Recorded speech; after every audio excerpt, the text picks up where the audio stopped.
आज हम श्रीमद् भगवद गीता के चतुर्थ अध्याय के 10वां श्लोक 10th श्लोक पर विस्तृत रूप से चर्चा करते हैं। श्लोक है वीतराग भया क्रोध मन्मया माउपाश्रिता बहो ज्ञान तपसा पूता मद्भावमागता। अतः जिसमें वीतराग क्रोध नहीं है, जो ब्रह्म का आश्रित होकर के मेरा ही चिंतन करते हैं, वे मेरे ही स्वरूप को प्राप्त होते हैं। जहाँ राग द्वेष है तो ब्रह्म चिंतन नहीं हो सकता है। शंकराचार्य महाराज कहते हैं कि वीतराग क्रोध के कारण बाह्य विशेष हो जाते हैं, उनमें उसी का चिंतन चलता है।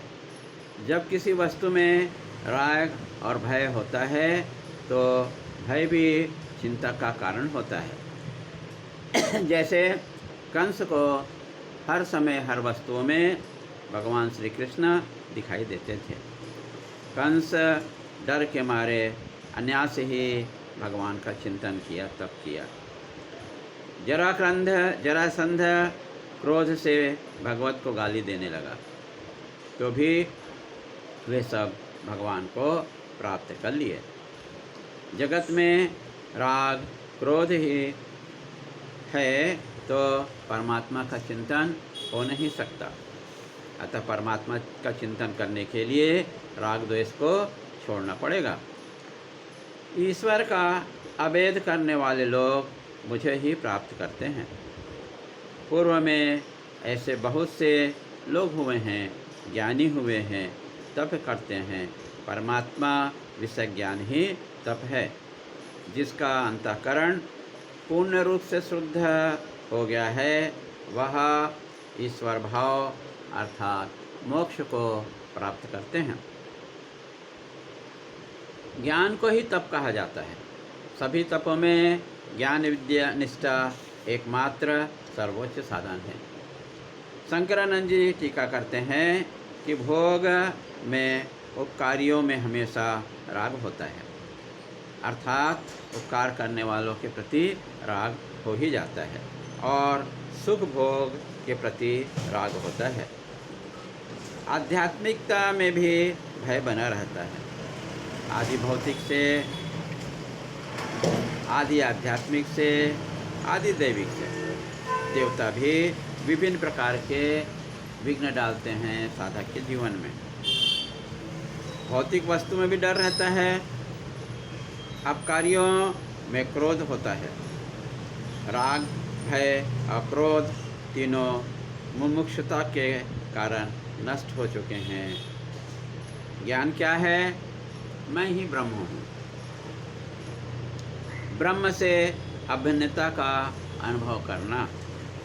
मुमुक्ष के लिए सदा तप करना है।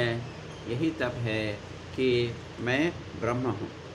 द्वैत बुद्धि के कारण, राग द्वेष के कारण हम भगवान को पहचान नहीं पाते। शुद्ध अंतःकरण वालों को शुद्ध मानव कहते हैं, जो बहुत हो गए हैं। वामदेव जी को गर्भ में ही ज्ञान मिल गया था। याज्ञवल्क आदि सभी मुमुक्षु हैं, जो मैं कौन हूँ का अच्छे से अनुभव किए। हमारे शांति धर्मानंद गुरु जी महाराज कहते हैं कि आत्मस्वरूप ही धन है विद्वानों के लिए। अहम ब्रह्मास्मि सर्वोत्तम तप है। जो भी मेरे जन्म को जानकर प्रीति बनाए रखते हैं उसका, और मेरा ही चर्चा करते हैं, मेरा ही चिंतन करते हैं, इसी को ज्ञानात्मक ब्रह्म कहते हैं। मेरे ही भय से सूर्य चंद्रमा चलते रहते हैं। अज्ञान रूपी वासना क्षरभंड में ज्ञान को नष्ट कर देता है। जिसका ज्ञान में तप है, वही ज्ञान सदृश्य पवित्र है, ऐसा भगवद गीता में कहा गया है। ब्रह्मसूत्र के 4:1-13 में कहा गया कि परमात्मा कैसा है। उससे पूर्व ब्रह्मानुभूति होने से, आगे से और पूर्व के पाप संबंधी नहीं होता है और वे सब विनाश हो जाते हैं। अवतरणिका में कहा गया कि कुछ लोग शंका उठाते हैं कि राग द्वेष वाले ईश्वर हो गए हैं। आप भी उन्हीं को भाव देते हो।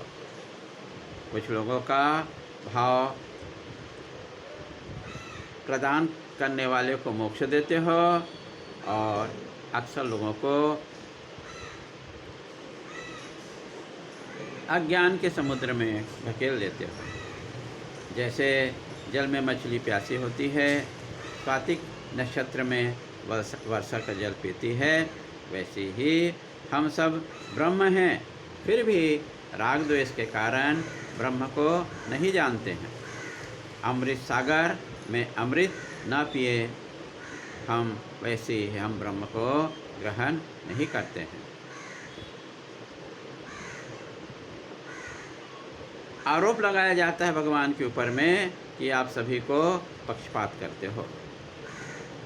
ब्रह्म आनंद सागर है, शुद्र आनंद के लिए हम ब्रह्म को त्याग देते हैं। जो उस अमृत सागर में रह करके अमृत को पिएगा वही अमर होगा।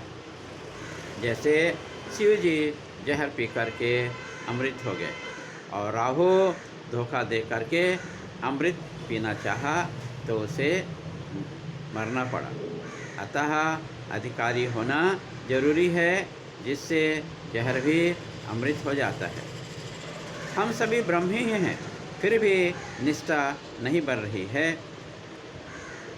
फिर भी मेरा परम भाव से भजन करता हूँ और दूसरा देवी देवता का उपासना करने वाले मुक्ति को प्राप्त नहीं होते हैं। हरि ओम तत्सत।